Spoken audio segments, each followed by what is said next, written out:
10 రాష్ట్రాల్లోని 37 రాజ్యసభ స్థానాలకు మార్చి 16న ఎన్నికలు జరగనున్న నేపథ్యంలో నామినేషన్ల ప్రక్రియ మొదలైంది. ఈ ఎన్నికల్లో బీజేపీ అధిక స్థానాలు గెలుచుకోవడం ఖాయంగా కనిపిస్తుండగా కాంగ్రెస్ పార్టీకి కేవలం 5 సీట్లు దక్కే అవకాశం కనిపిస్తూ ఉంది. ఈ నేపథ్యంలో పరిమిత సంఖ్యలో ఉన్న స్థానాలకు అభ్యర్థుల ఎంపికపై కాంగ్రెస్ తీవ్రంగా కసరత్తు చేస్తోంది. ఈసారి సామాజిక సమీకరణాల కంటే ప్రభుత్వానికి గట్టిగా గలం వినిపించి ఫైర్ పవర్ ఉన్న నేతలకే పెద్దపీట వేయాలని పార్టీ అధిష్టానం భావిస్తున్నట్టు తెలుస్తోంది.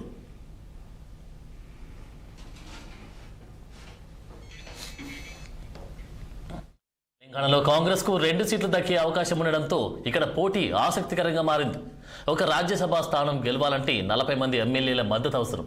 కాంగ్రెస్కు 66 మంది సొంత ఎమ్మెల్యేలతో పాటు ఒక లెఫ్ట్ 7 ఎంఐఎం ఎమ్మెల్యేల మద్దతుతో బలం 74కు చేరింది. దీంతో ఒక సీటు సులభంగా గెలుచుకోనుంది. అయితే రెండో సీటు కోసం బీఆర్ఎస్తో గట్టి పోటీ తప్పకపోవచ్చు. బీఆర్ఎస్కు 36 మంది ఎమ్మెల్యేలు ఉండగా బీజేపీకి 8 మంది ఉన్నారు. ఇక్కడ నుంచి సీనియర్ నేత అభిషేక్ మను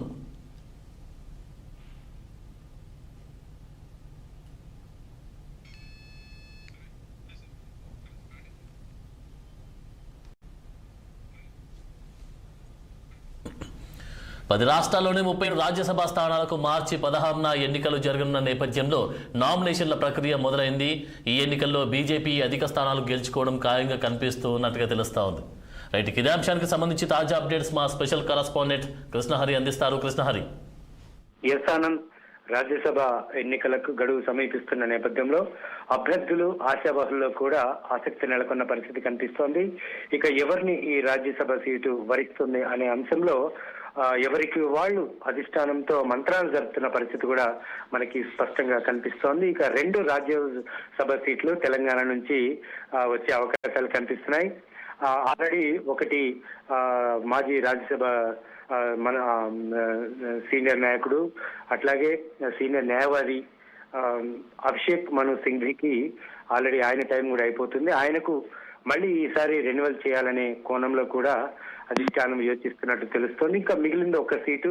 ఆ సీటు ఎవరికి ఇవ్వాలనే కోణంలో కూడా చర్చలు జరుగుతున్న పరిస్థితి కనిపిస్తుంది. ఎవరికి వాళ్ళు లాబింగ్ చేసుకున్న పరిస్థితి కనిపిస్తోంది. మొదట్లో కేశవరావు పేరు వినిపించినప్పటికీ ఆయన అంతగా ఆసక్తి లేదు అని చెప్పి ఈ అపోహలకి ఆయన బ్రేక్ ఇచ్చిన పరిస్థితి కనిపిస్తోంది. ఇకపోతే కాంగ్రెస్ పార్టీలోనే చాలా వరకు ఆశావాహులు ఈ సీటు కోసం పోటీ పడుతున్న సందర్భం అయితే కనిపిస్తోంది. ఇక జగిత్యాల నుంచి జీవన్ రెడ్డి కూడా రాజ్యసభని ఎక్స్పెక్ట్ చేస్తున్న పరిస్థితి కనిపిస్తోంది. ఇక ప్రభుత్వ సలహాదారు షబీర్ అలీ కూడా ఈ రాజ్యసభ సీట్ను ఎక్స్పెక్ట్ చేస్తున్న పరిస్థితి కనిపిస్తోంది. అంతేకాకుండా పార్టీ వర్కింగ్ ప్రెసిడెంట్ గా ఉన్న జట్టి కుసుమ కుమార్ కూడా ఈ రాజ్యసభ సభ్యత్వం కావాలని కోరుకుంటున్న పరిస్థితి కనిపిస్తుంది. అందుకు సంబంధించిన జగ్గారెడ్డి ఢిల్లీలో మకాం వేసి అందుకు సంబంధించిన ఏఐసిసి అధ్యక్షులు ఖర్గే గారిని కలిసి ఈ విషయాన్ని చెప్పిన పరిస్థితి మనం చూసాం నిన్న. ఇక అంతే కాకుండా సీనియర్ నాయకులు వి హనుమంతరావు కూడా రాజ్యసభపై కన్నేసిన సందర్భం కనిపిస్తోంది. ఇక ఇంతే కాకుండా మహిళా కమిషన్ చైర్మన్ పదవి కూడా దగ్గర పడుతోంది. ఆవిడ కూడా ఈ పదవి పట్ల నేరేళ్ల శారద కూడా ఈ పదవి పట్ల ఆసక్తిగా ఉన్న పరిస్థితి కనిపిస్తుంది. ఇట్లా కాంగ్రెస్ పార్టీలో చాలా మంది ఆశావాహులు ఇందుకోసం రాజ్యసభ సీటు కోసం తమ తమ విజ్ఞప్తులను అధిష్టానానికి పంపిస్తోంది. ఇక ముఖ్యమంత్రి రేవంత్ రెడ్డి కూడా తమ అభ్యర్థులను వినిపించుకుంటున్న పరిస్థితి కనిపిస్తోంది 2 సీట్లలో. అంతేకాకుండా ఇటు రాజ్యసభ చైర్మన్ పదవికి పోటీ చేసిన సుదర్శన్ రెడ్డి కూడా ఈ రాజ్యసభపై ఆసక్తిగా ఉన్న పరిస్థితి కనిపిస్తుంది. ఆయన కూడా కేటాయించాలి, ఆయన కూడా రేస్ లో ఉన్న పరిస్థితి కనిపిస్తోంది. చూడాలి, ఇంతమంది ఈ రేస్ లో ఉన్నారు, ఎవరిని రాజ్యసభ సీటు వరిస్తుంది అనేది ఆసక్తికరంగా మారింది. ఒక బర్త్ అయితే కన్ఫర్మ్ అయింది, మరొక బర్త్ ఎవరికి ఇవ్వాలి, ఎవరితో ముందుకు వెళ్ళాలి అనే కోణంలో కూడా ఆసక్తికర చర్చ అయితే కాంగ్రెస్ పార్టీలో చోటు చేసుకుంది. ఆనంద్. కృష్ణహరి, మరి ఈసారి అయితే సామాజిక సమీకరణాల కంటే ప్రభుత్వానికి గట్టిగా గలం వినిపించి ఫైర్ పవర్ ఉన్న నాయకులను మాత్రమే ఎంచుకోవాలని డిసైడ్ అయింది అని తెలుస్తా ఉంది. మరి వాస్తవమైన డీటెయిల్స్ ఏంటి?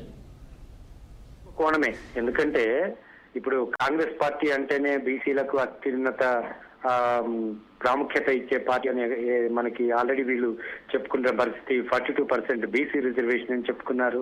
అట్లాగే జూబ్లీహిల్స్ లో బీసీ అభ్యర్థిని నుంచోబెట్టారు. కంటోన్మెంట్ లో ఆల్రెడీ అది రిజర్వ్డ్ కాబట్టి అది వేరే విషయం.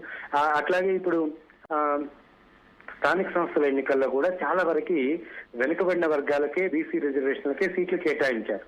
సో ఈ సమీకరణాలు అన్ని చూస్తే రాజ్యసభను కూడా ఎవరికి ఇస్తారు? బీసీ అభ్యర్థికే కేటాయిస్తారా, లేకపోతే మైనారిటీకి ఇస్తారా, లేకపోతే ఇంకా ఏమన్నా సమీకరణాలు రాజ్యసభలో మంచి గణం వినిపించాలి, రాష్ట్రానికి సంబంధించిన సమస్యలను ఆవిష్కరించాలి, ఇట్లాంటి నేపథ్యంలో మరెవరికి ఇస్తారు అనే అంశం పట్ల కూడా ఆసక్తికర చర్చ జరుగుతుంది. మొత్తానికి చూడాలి. కాంగ్రెస్ పార్టీ సామాజిక న్యాయం చేస్తుంది, వెనుకబడ్డ వర్గాలను గుర్తిస్తుంది అనే కోణంలో అయితే ఒక బీసీ అభ్యర్థిని నించోబెట్టే అవకాశం ఉంది, లేదా మైనారిటీ అభ్యర్థికి ఇచ్చే అవకాశం ఉంది. ఈ రెండు కాదు, మరొక కోణం దీంట్లో ఉంటే గనక ఎవరికి ఇస్తారనే అంశం పట్ల ఆసక్తి నెలకొంది. మీరన్నట్టు ఖచ్చితంగా బీసీ సామాజిక వర్గానికి మొదటి ప్రాధాన్యత ఇచ్చే అవకాశం ఉంది. అందుకు తగ్గ కేపబిలిటీ ఉన్న నాయకుడు ఎవరు అనే కోణంలో కూడా ఇటు చర్చ జరిపే అవకాశం ఉంది. బీసీ కోటాలో కనుక ఇస్తే వి హనుమంతరావు పేరు మొదటగా వినపడే అవకాశం ఉంటుంది. కాబట్టి చూడాలి.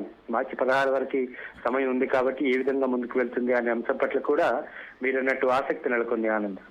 Thank you Krishnahari.